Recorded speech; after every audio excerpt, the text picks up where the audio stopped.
next on NCBA's Cattleman to Cattleman. On this week's live edition of NCBA's Cattleman to Cattleman, we're taking your calls on issues ranging from the cattle markets to the current political climate to the future of NCBA. NCBA's Cattleman to Cattleman Live starts right now. And now, a live edition of NCBA's Cattleman to Cattleman with host Kevin Oxner. Hello and welcome to this week's special live edition of NCBA's Cattleman to Cattleman. I'm Kevin Oxner. Thanks for joining us. This week, we're live with several industry experts who'll be answering your questions about the state of the industry and what we might expect in 2010.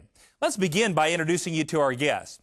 First, we have Bill Donald, who's the president-elect of NCBA and a cow-calf operator in Montana. Of course, our CEO at National Cattlemen's Beef Association, Forrest Roberts. We have the Senior Vice President of Research, Innovation, and Education at NCBA, Bo Reagan. And, of course, Randy Block. Randy's the CEO of CattleFax. Thank you all for joining us tonight. Thank you for having us. You bet. We're looking forward to picking your brains tonight, asking you a lot of questions. And if you have some questions for our guest, we'd invite you to call in right now. 1-888-824-6688. Or just email us at C2C@beef.org. Now, when you give us a ring, be sure to remember to turn your television sets down. We'd appreciate that. Let's start by learning a little bit about our guest. We'll begin in Big Sky Country. Bill Donald, tell folks a little bit about yourself. Well, I'm a cow-calf producer from south central Montana. I have a ranch there with my family, and one of the joys of my life is working every day with my sons. And we have, through some good fortune and a lot of hard work, we celebrated our centennial this year. So that was an accomplishment, very rewarding, and the reason I am with NCBA is so we can handle the stuff on our ranch, but we have a lot of issues outside the ranch, and so I try to help out there. Forrest, you become a familiar face in this last year in your position as CEO, but tell the folks a little bit about your background leading to NCBA. Well, Kevin, I've been with the NCBA for just a little over a year, and just a tremendous opportunity to come into an industry that is going through a lot of challenge, and some of those challenges have been with us for quite some time. The last 18 years of my life, I've been involved within the beef industry, but wearing a little bit different hat and working with the agribusiness area and specifically in the animal health industry. But one of the neat things about being a part of this organization is that you really get that opportunity to interact with folks across the country, both producers like Bill Donald all the way to staff members like Bo Reagan. And you know, some of the best people on the face of this earth that's probably the one thing that's the most fun about coming into this role. And Dr. Reagan, you're the senior senator here with us tonight. You've been serving this organization for a long time. Yeah, I have. Actually, last month was marked my 19th year, so it's been a good ride.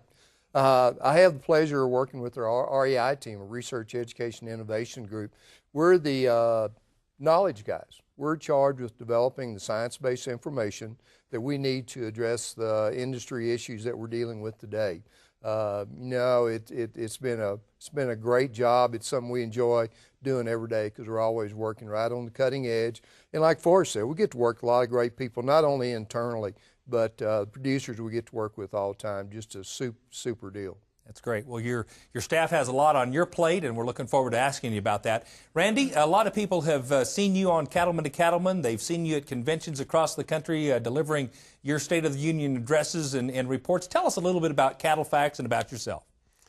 Well, I've been fortunate to be with CattleFax nearly 30 years now, and we get a chance to work with cattlemen all over the United States and working them navigate through these changing marketplaces, both in the U.S. and in the global marketplace. So I'm an eastern Colorado native, so I'm not too far from home, northeast Colorado, a little town called Yuma. My family's in the cattle business out there, so we continue to stay very close to that. We've assembled a great staff at CattleFax. CattleFax has been around for 42 years now, and they continue to adapt to these changing times, and we feel blessed to have the opportunity to work with the cattlemen in the United States. Well, this is a powerful lineup, and I know there's a lot of questions. So, viewers, give us a call now at 1-888-824-6688 or email us at C2C beef.org. Now, when you give us a ring, I'll remind you to remember to turn down your television set so we don't get that annoying feedback. And I think we're ready for our first caller. Who's joining us now? This is Scott from North Dakota. Hi, Scott. Go ahead. Forrest, I was wondering, what were the major outcomes from the recent cattle industry convention in San Antonio? That's a great question, Scott. I would say that as a team, we came out of that meeting in San Antonio and woke up on Monday morning, obviously pretty tired after a long week there, but we probably felt a lot like the New Orleans Saints this past Monday morning. We came out of San Antonio feeling like we had some significant wins. As a team and working with our leadership across the country, I think there's 2 or 3 things that would signify what came out of San Antonio. Number one is, as an organization, we were trying to really bring about the right amount of change as we went into San Antonio. We focused around improving areas of education, areas of engagement, of people being involved in the process, and also balancing that with a little bit of entertainment. And I think we were able to accomplish all 3 of those and really kind of set the stage for where we go in this industry throughout this year. We were able to advance a lot of our policy, which, you know, for folks like us, like Bo and I that are on staff, that really gives us our marching orders as we move forward. We were able to work on a lot of things that were focused around building demand for beef in our program area of work. As you well know, we're a proud contractor to the National Beef Checkoff Program, and so we worked on a lot of areas that would focus on enhancing demand for beef. But one of the cornerstones that came out of the Board of Directors meeting on Saturday was the approval of the Governance Task Force concept, and that was a project that our producer leadership and staff leadership have been working on for about 18 months. And that project is all about bringing NCBA into the next evolution to where we can be a lot more effective and a lot more nimble organization. So all in all, Kevin and Scott, I think we came out of San Antonio feeling really well. A really renewed sense of energy was kind of the tone that I took away from that meeting. Yeah, I would concur, and a great week it was. It was a lot of fun. I thought just the attitude of producers was wonderful, and my hat's off to all the Texans and your whole staff for planning a wonderful convention. We've got Ricky with us from Florida. Ricky, go ahead. Yes, thanks for having me. My question is for Bo. I just saw the story on CBS Evening News tonight about antibiotics. What is the NCBA going to do to protect our use of tools and technology going forward in the future?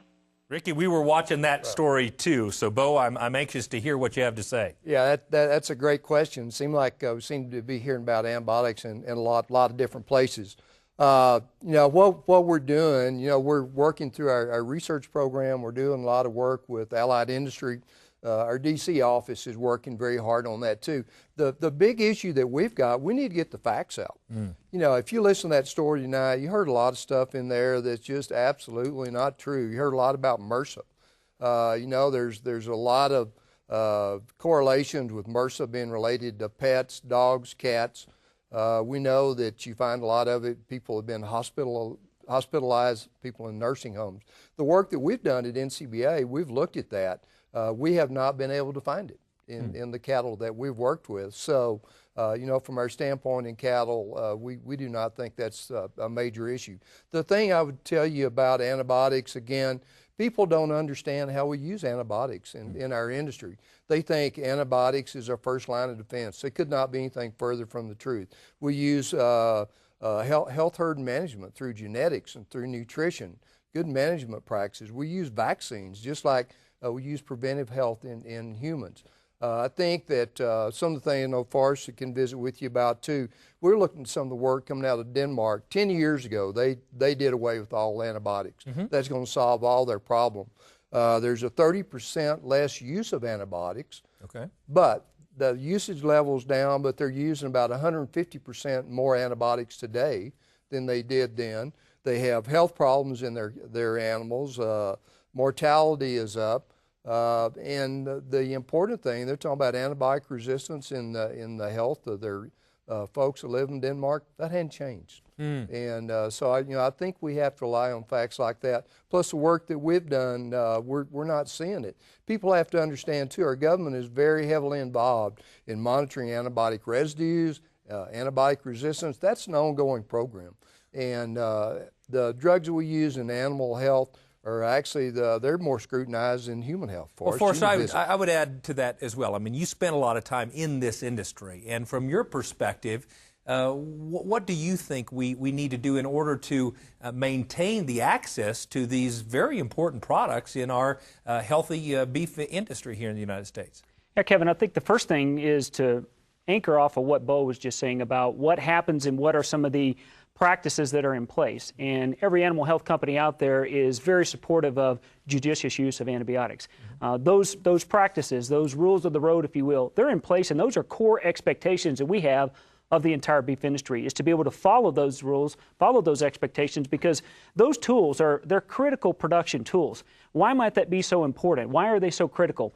If we look at where we are today and the value that those tools bring to the industry and our ability to produce a safe, affordable food supply, we've got to make sure we've got those tools in our toolbox, so to speak. And if you just want to use an example to build off, again, Bo's comments, go to the United Kingdom. Look at what happened with some of the pressure that we're seeing in our country.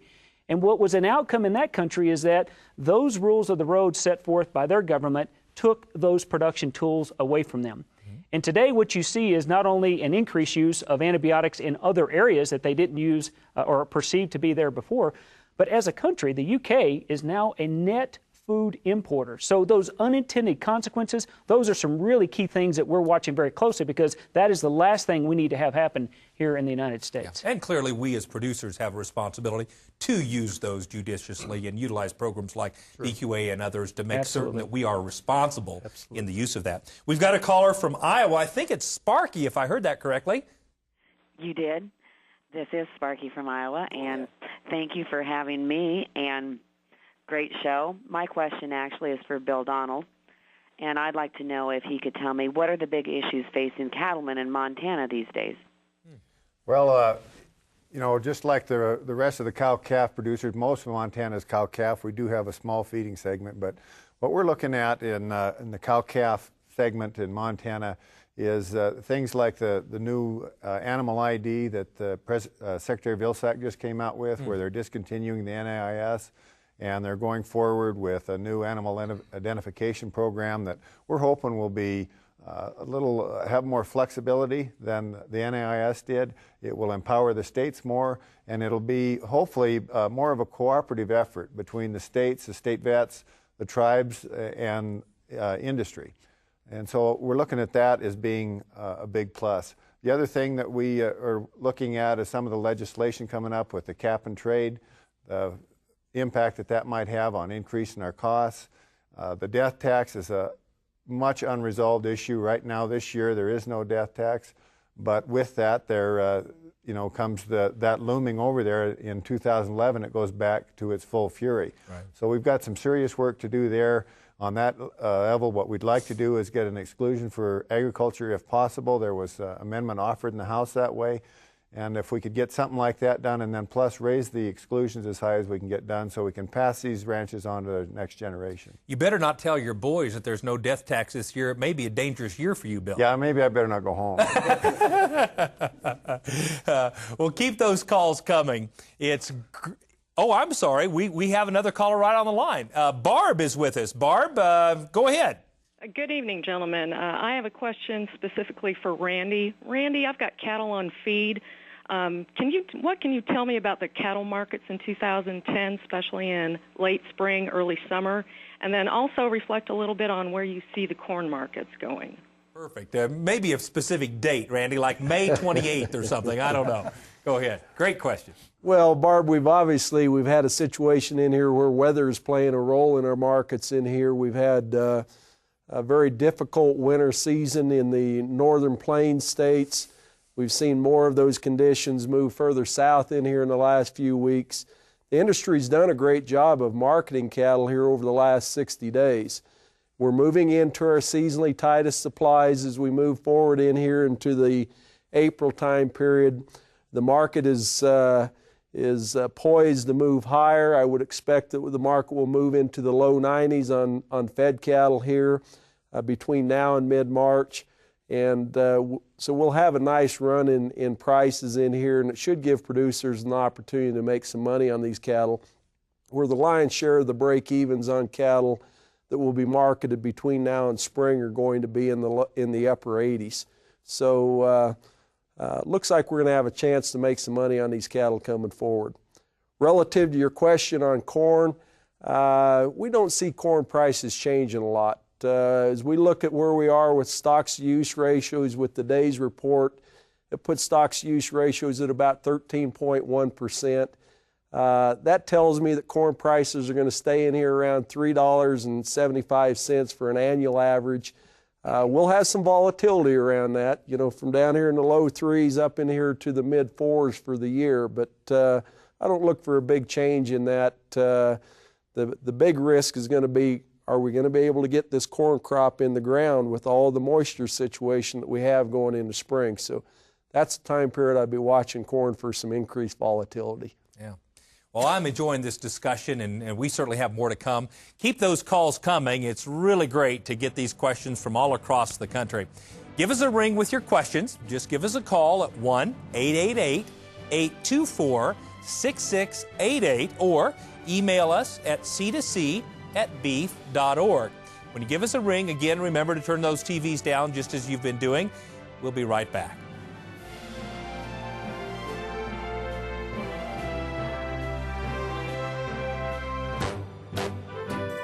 Sure, anyone can make a twine bale, but can you make them right bale after bale till the whole field is done? With a John Deere 458 Standard, you can. The new automatic twine tie system takes the headache out of wrapping a twine bale. It packs a whole lot of baler into one affordable package. Ready to show those twine bales who's boss? Talk to your John Deere dealer today. I'd like a moment with you dairymen, and if you're watching this, I'll assume you're done milking, to talk about the Dairy Beef Quality Assurance Program. DBQA has been designed to reduce lameness, bruises, and impolite behavior in the dairy cows and calves and steers that you're going to market for beef. The point is to guarantee as best we can to your buyers and to the consumer that we know what we're doing, that we're treating our animals right, and that the meat they buy is safe and wholesome. Because every milk cow and dairy calf you sell is going to wind up on a plate someday, and we want to make sure that our consumers have a great dining experience, right?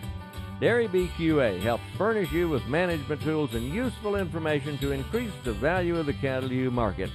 So I invite y'all to check it out at dbqa.org. See what it takes to be involved in your state. Because that's the right thing to do. Are you hunting for membership value? Join the National Cattlemen's Beef Association to enjoy an exclusive member benefit. 15% off Cabela's gift cards from NCBA for your cattle business. You can use the cards to purchase all of your favorite Cabela's merchandise. Join NCBA today to take part in this outstanding savings program in addition to all of the benefits of being an NCBA member. Visit beefusa.org.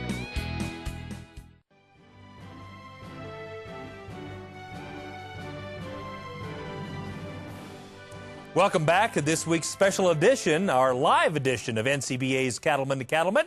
Joining us in the studio to take your questions live are some industry experts. We have with us Bill Donald from Montana, of course, Forrest Roberts, our CEO of NCBA, Bo Reagan, also with the NCBA organization, and our friend from CattleFax, Randy Block. We appreciate you all being with us once again this evening, gentlemen.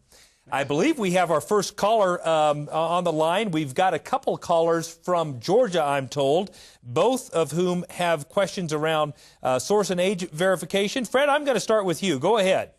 Good evening.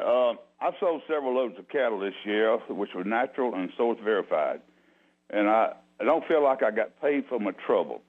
I'm wondering whether this is a program I need to continue, or should I go back to implanting my cattle? Good question. Great question. Randy, you want to start with that? And we may have a Sure. couple of you take a stab at that. You know, George, we're definitely seeing value for source and age verified cattle that fit into various programs, specifically into the export markets. As you know, Japan is product that is source and age verified back to 21 months of age and down.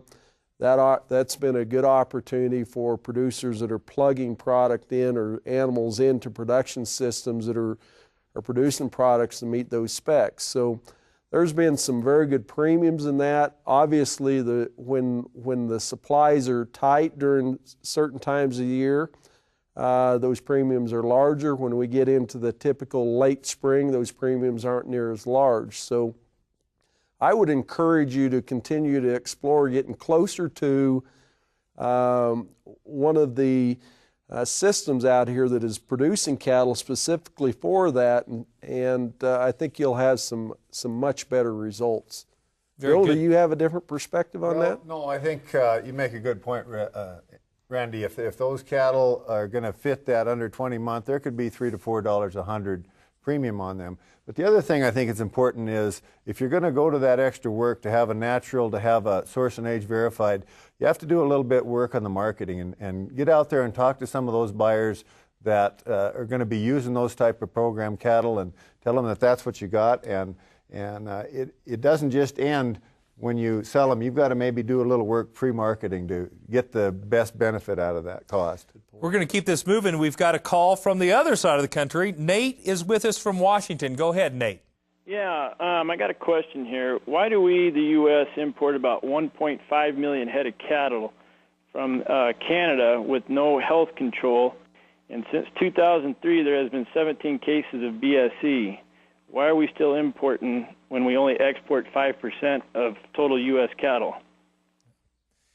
Who wants to take a crack at that? I wish we had a couple of our Washington, D.C. folks. Colin and Greg would be able to take a good crack at that. But one of you want to share? Sure, I'll give you a perspective on that.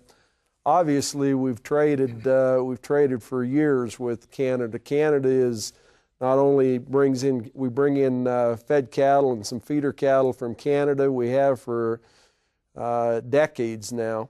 And when we look at our export side, we typically send a tremendous amount of product back. In fact, Mexico and Canada are our two biggest export destinations here in the last few years. So it's been free flow trade.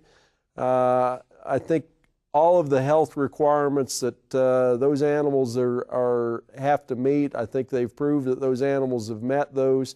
Obviously, there were some hiccups in here back here earlier in the decade when we had some of the problems with BSE, but I believe most of that, Bo, from a perspective of the way they've met our requirements, I believe we're on the same page now, aren't we? We are. We're moving forward. You know, look at a lot of the cattle that are harvested here that we bring in. We have all of our specs for BSE in place. All the specific risk materials are moved. And so from the standpoint, the policy we have in this country, by doing that product is safe. Yeah. And I think it's a fine balancing act between making certain that we maintain a safe food supply and yet not restrict unnecessary trade barriers that result in lots of retaliation across the globe. So I'd just like to add one thing on that is that, like it or not, the risk status that we share with Canada. We have the same risk status under the OIE guidelines. So if we were to try and do something punitive to Canada, that would come right back at us. And the other thing about that is the cattle that are produced in Canada don't vaporize if we don't import them. They're still on the world market. So it isn't going to have as dramatic of an impact as we might think. Very good points. Good point. We have from down in Texas, Lily on the line. Lily, go ahead. You're talking about inoculations and stuff like that while ago on cattle. Will that carry over when you kill your beef into the human body and cause cancer? You were saying, let's clarify that. You were talking about, was it antibiotics in cattle causing cancer in humans? Can you clarify your question just a little bit, Lily? We're having trouble hearing you. Will it carry over into the human body when I eat the meat? When you eat the meat, will antibiotics carry over, or will what carry over? Does it cause cancer? Okay. Bo, you spent a lot of time with the lots of reports, in fact, the last couple of years on risks associated with cancer and so forth. Give us your perspective. Yeah, we've just finished a very, very extensive review of all the literature that's out there. And this past week at convention, we released a summary that basically summarizes red meat and its relationship to cancer. And all the studies that we've looked at, there's no correlation. You know, we looked at colon cancer and breast cancer, and I think we looked at 7 or 8 different cancers specifically, and we're not finding that relationship there at all. Yeah.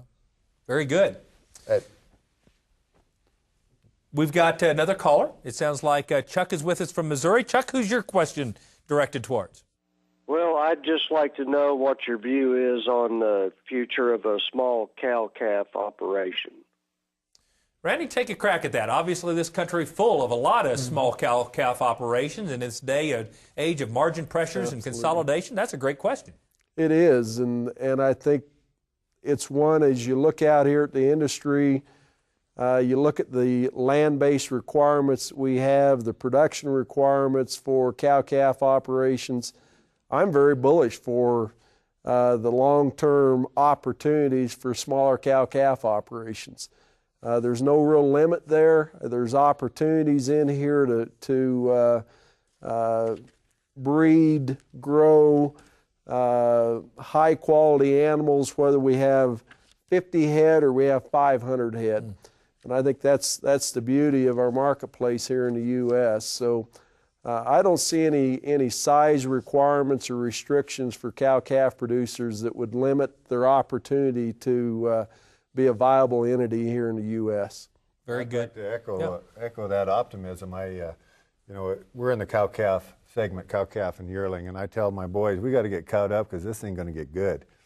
Now, you tell me when, and and that'll be after our next break, I think, is when he's going to tell us that. Bill, we had a email question come in earlier today that I wanted to get at because I think this is an important issue.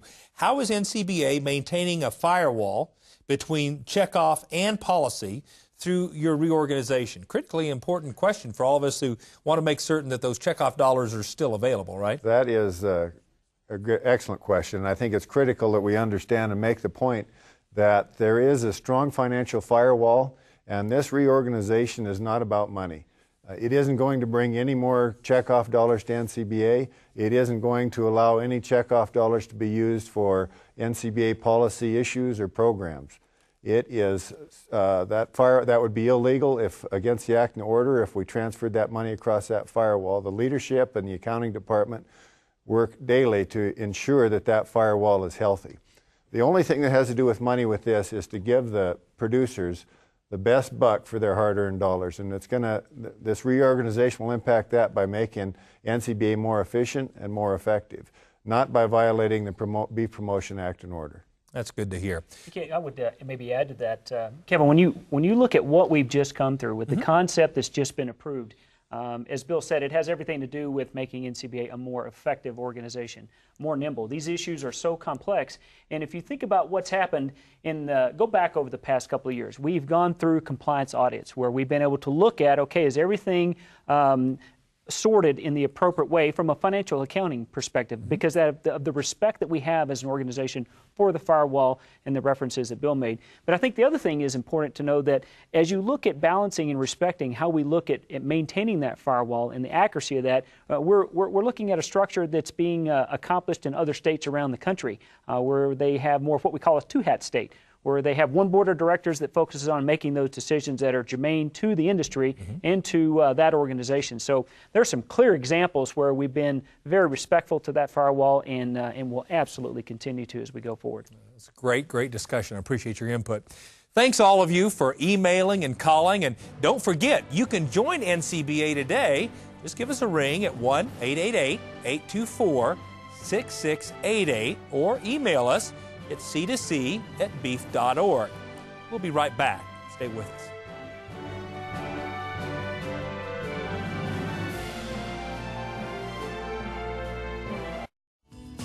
Comprehensive, practical, powerful. Now's the time to put the power of DNA to work in your herd with the comprehensive Identity Profile. The inside information from Identity can help you make more confident replacement heifer and herd sire selection decisions, add marketability to your feeder cattle, make faster genetic progress, and more. The best time to get started is when you're already working cattle, during branding, weaning, or bull soundness exams. Get started today. Visit Igenity.com or call 1-877-IGENITY to put the power of DNA to work in your herd. Purina's wind and rain minerals are research tested and field proven to provide balanced mineral nutrition essential for cattle health, growth, and reproduction. They're highly palatable so cattle consume what they need when they need it. And wind and rain mineral special formulation resists the elements so they won't blow out of the feeder and maintain their palatability even if they've been wet. Wind and rain cattle minerals from Purina Mills, building better cattle. 2 100% pure USDA inspected patties are only the beginning of what make the Big Mac famous, and that's what we're made of.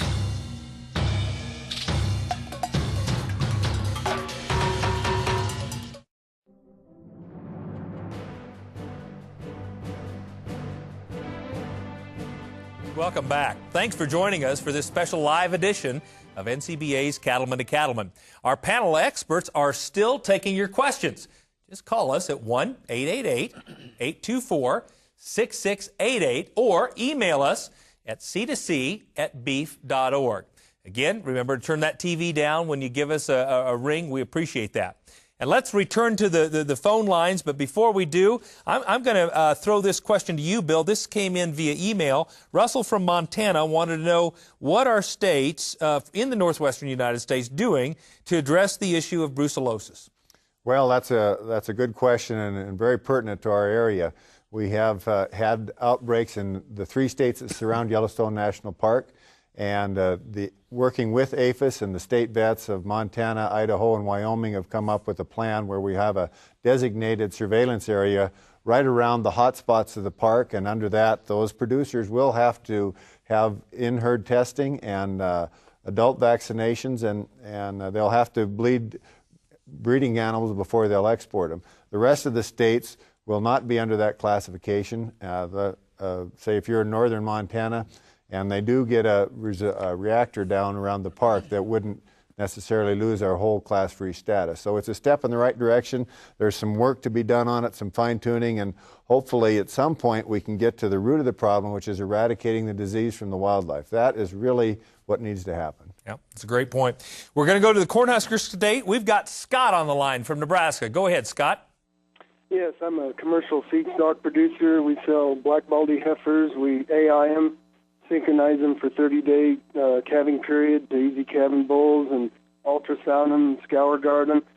Is there anything else I can do to increase their value? Add value. Boy, you know, we hear, in fact, I think in San Antonio we heard folks saying, keep every heifer, and we know the cow numbers, Randy, that this cow deal should be getting better. But what can somebody like Scott do to increase the value of some really good replacement females that should be valuable over the next 8 or 10 years? Absolutely. It sounds like you've got some good genetics, and it sounds like you're doing all the right things. And even though we've been in a situation here the last few years, the market's maybe not rewarded us quite as much for some of the premiums that have been in the system as the whole market has contracted, there's still going to be value in doing the right things as we move forward. We're in a situation in here, I think, as we move forward over the next 1, 2, and 3 years, each year from this point on, that prices are going to start to pick up. We're going to see a little more interest in some of these replacement heifer values, and people are going to be choosy. You know, we've got buyers out here today that are very choosy. They want specific things, and it sounds like you're building a very good value package on the animals you're producing. Very good. The one other thing you might want to think about, Scott, and it sounds like you've got a great program when it comes to the marketing aspect, and that would be to consider, if you find some customers out there and you're marketing these, if they want a calve in a different time, try and build some demand that way by fitting that niche. Very good. Stephen is with us from Texas. Go ahead, Stephen. Yes, sir. I have a question for the gentleman that has a calf operation, and the question would be, in Texas they've enforced now a new regulation that has you test your bulls before selling them as breeders. How has this affected your cow-calf operation if it's enforced in your area? And if it has not, how do you anticipate it to affect the folks in Texas? It does impact us in Montana. We also lease a ranch in Wyoming, and moving bulls back and forth between the states, we have to get a health permit. And on breeding age bulls, if they're not virgin bulls, that means a trick test. Yeah. You know, it is a $50 test, but it is a lot cheaper than getting trick in your herd. So it really has some long-term consequences if we get that started, so it's best to nip it in the bud. Absolutely. We've got with us from West Virginia, Lee on the line. Lee, go ahead. Yeah, this is Lee, and I have a 50 head cattle operation, and I'd just like to know if the national ID system is going to push people like me with smaller herds out of business. Well, clearly there's some changes this week that Secretary Vilsack has mentioned. Do you want to take that, Bill or Forrest? I'll take a crack at that. Yeah. We're encouraged by what we've heard through the negotiations and/or discussions with Secretary Vilsack and his team over the course of the past week or two.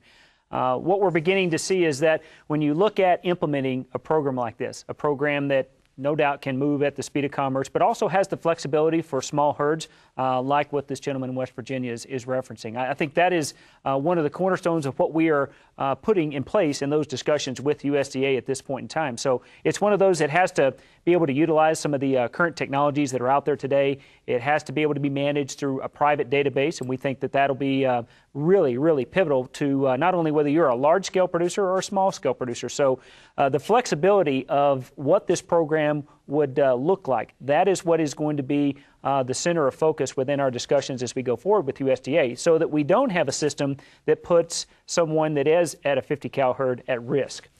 Well, I think the other thing to keep in mind as far as when they had the listening sessions, I mean the USDA had the listening sessions, they heard loud and clear that we did not want a mandatory system, we wanted it voluntary, and we wanted to work with states. Programs are already working. So hopefully you won't notice anything that would come close to putting you out of business. Outstanding. Absolutely. Bo, there was a question that came to us from email earlier today, and I'm going to try to synopsize this. One of the bright spots of the beef industry has been the increase in hamburger consumption. Clearly, people have moved from middle meats to hamburger. However, E. coli has caused to create increased concern, and all the E. coli recalls that we've seen have caused increased concern about that. The question was, tell us about NCBA's work on research to avoid E. coli, reduce E. coli, and manage E. coli recalls. Well, what we've done there, the work that we've done at NCBA, we're really recognized as industry leaders for a number of reasons. One, through our Beef Industry Food Safety Council, through BIFSCO. We've used that group to unite the industry, and we figured out pretty quickly that if we're going to be successful, we have to unite all the sectors. We have to have producers, grinders, processors, harvesters, the folks that actually go face-to-face with the consumers. We have to get those guys together, be on the same page. We have to share information. NCBA and through our checkoff, we've been very involved working to help validate a lot of the interventions that are out there. I don't think there's an intervention in place that we do not have checkoff dollars involved at some point. One of the big pushes we have right now is working on the pre-harvest side. We have interventions all the way through, but we just had a heck of a time getting approval from USDA, FDA for vaccines, different things we can use there. We actually have some vaccines now that are conditional. We're testing those. Hopefully we will get those approved. We're continuing to work on that. I think we're talking about misconceptions. One of the things we hear about is we're hearing more and more recalls. Yeah. Actually, if you go back and look at the number of recalls that are associated with meat and meat products, we're continuing to go down. We're seeing it in other products and lettuce and things like that. So again, we're working together very heavily in the research area. The big thing that we have done is we've united the industry to work together to focus on what needs to be done, and we're making progress. That's good. I would compliment you and your staff. There was an article in USA Today that actually was pretty favorable about some of the things and had several of your folks quoted on that. We've got Ken with us from Mississippi. Ken, go ahead.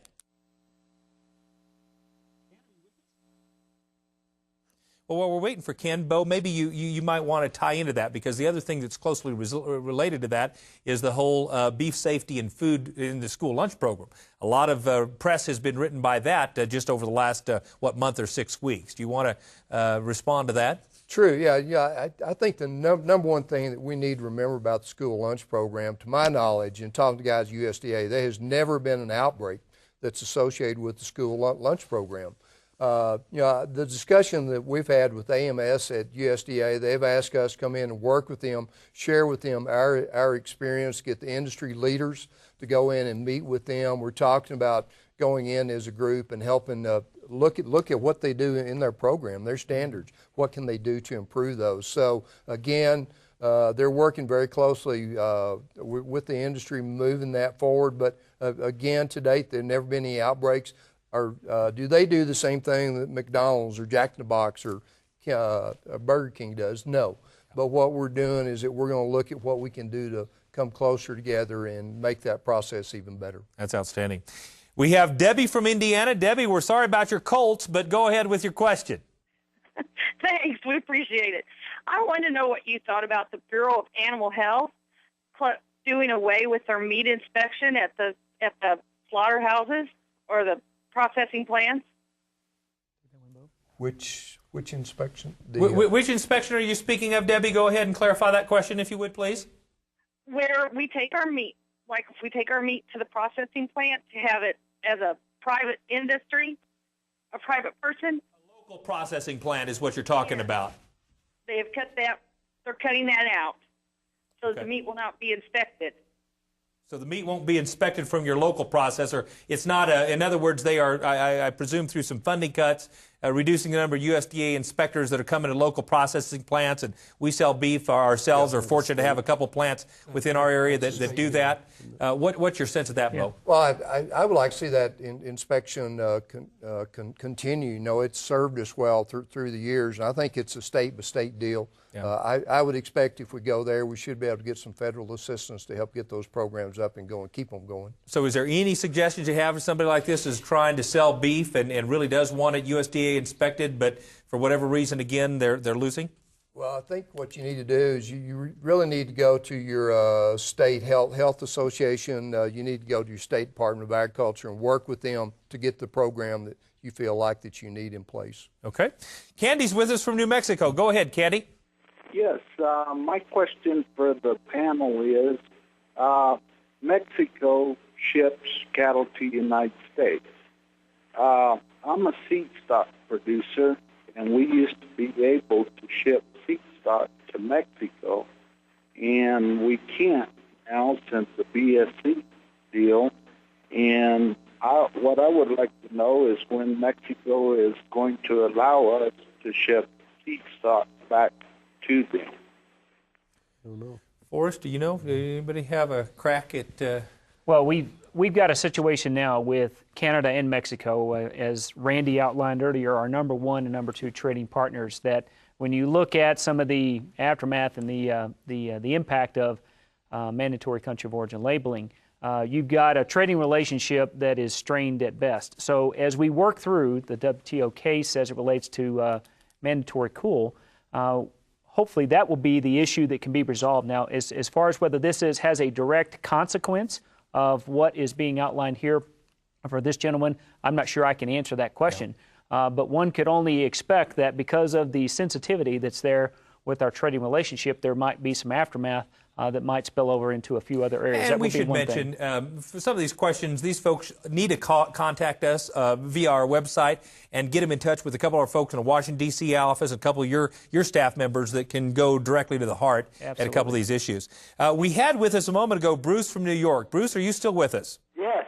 Go ahead.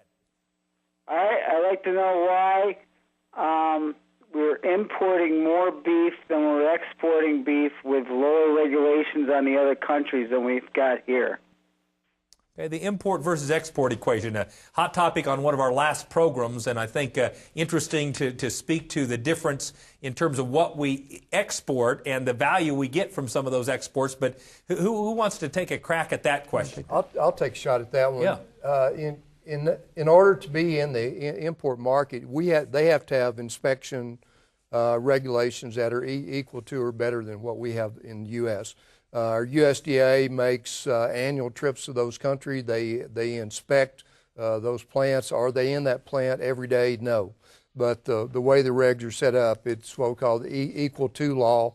Their regs have to be equal to or better than what we have in the U.S. The other thing you have to understand too, majority of the product that we import goes into ground product. We produce with our fed cattle, we have a lot of fat. And what we do is the ground beef here, we do a lot of blends. So really we don't have enough lean product in this country from the standpoint of recycling cows. And so we import a lot of that meat to blend with their fat to get the ground beef that we need. One of the other things I think to keep in mind is as we try and restore these markets post-BSE, and we're seeing, especially what used to be two of our larger trading partners with Japan and Korea, we are battling science there, but it's not meat science, it's political science. They have a political arena there that is pretty much, and has a lot to do with that, and it's very hard for us as an outside country to go in and dictate, but we do have people working with them from the U.S. Meat Export Federation and the USDA and the USTR to try and resolve these issues. That's good. All right, well, we're wrapping up this live edition of NCBA's Cattleman to Cattleman. We'll be back with some final thoughts from our experts next.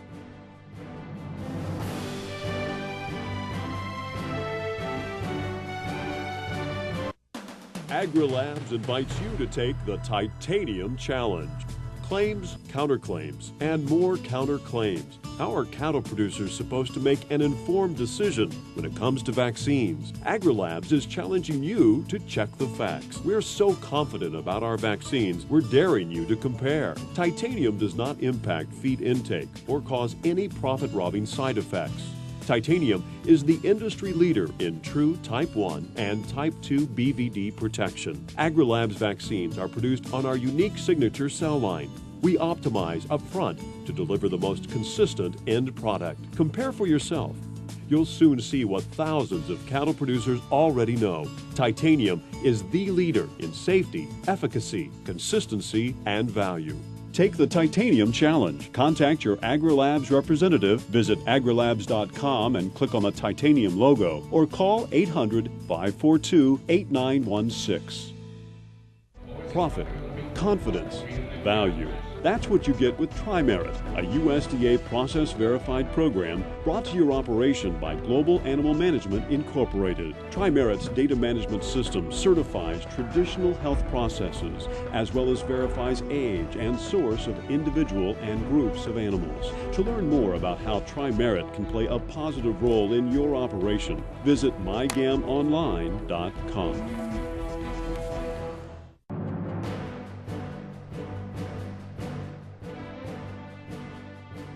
Welcome back. We've sure enjoyed answering viewer questions tonight from all across the country. We've got some time for some final thoughts, and I'd like to start with you, Randy. Well, I think it's a time as we look out here, I'm optimistic. I think 2009, we had a lot of things work against us. We had elevated costs. We had prices that were depressed. As we look out ahead, we see some tremendous opportunities. We think prices are going to continue to work higher here. We should be about $50 a head higher on cattle prices all the way through the system this year. For cow-calf producers, I know we have to plan further down the road than that, and we're optimistic on where these calf prices are going to get here over the next 3 to 5 years. We could see calf prices improve as much as $20 to $30 a hundredweight in this time period. So we've taken a lot of arrows in here. I think it's time to be optimistic. That's good news. Bo, what would you tell us? Oh, I tell you what, tonight's been great. I think we talked about a lot of different issues, but it's just kind of the tip of the iceberg.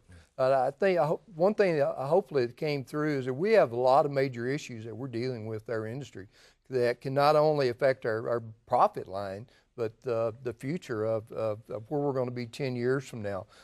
If we're going to be successful, I think we have to look at our past history where we've done a great job. We've united, we've come together as a team, we've got the facts out, we've got the truth out, and I think by working together we can do that, and there's none of the issues that we've talked about that we can't tackle and be successful. Forrest, from your seat in the bleachers, what would you say? I look at this, Kevin, as if we think about the momentum as an organization and as an industry that we brought out of our meeting in San Antonio, we want to continue to build on that momentum, and we want to link that to the purpose of NCBA, which is to be the trusted leader and definitive voice of the beef industry. So thinking about what Bo was just discussing around this voice, If at the end of 2010 we can earn that right, we think we'll have to do 2 or 3 things to make that happen. One is this whole demand situation. How do we restore demand and consumer confidence in beef back maybe more closer to those levels of 2007? Secondly, we want to make sure that we are doing everything we can to defend and protect modern beef production practices. In other words, taking that voice back and reinstilling confidence in the hearts of consumers and in the minds of consumers. And I think last but not least, an organization, we see NCBA as an organization on the move. So how do we come out of 2010 with an organization that's more nimble to be able to address some of these complex issues that Bo was just referencing? That we think will be a success in 2010. Bill, you represent the grassroots of our organization, also the leadership of our organization. What would your final thoughts be? Well, I just want to touch on membership. I liken NCBA to being a truck, and everybody wants to put their issue on that truck, and everybody wants to decide which direction that truck goes. But the dues dollars and the dues paying members are the fuel in that truck. If nobody fuels that truck, it ain't going nowhere. So with more numbers of members, we can be stronger, and with more dollars, we can be more effective. So we've got also have some great promotional opportunities from Beringer Ingelheim. They have given us some Sidectin giveaway of Sidectin with every membership. John Deere and Cabela's have some great discounts for NCBA members. But the bottom line is the best dues paying members that we have, they know that there's an intrinsic value to being part of something greater than yourself and to give something back to the organization which you derive your living. So I'd ask everybody watching tonight, if you're not a member, join. You can do that by dialing 1-866-USA-BEEF. Thank you, Bill. Thanks for joining us this week on this special live edition of NCBA's Cattleman to Cattleman. We'll see you right back here next week on RFD TV.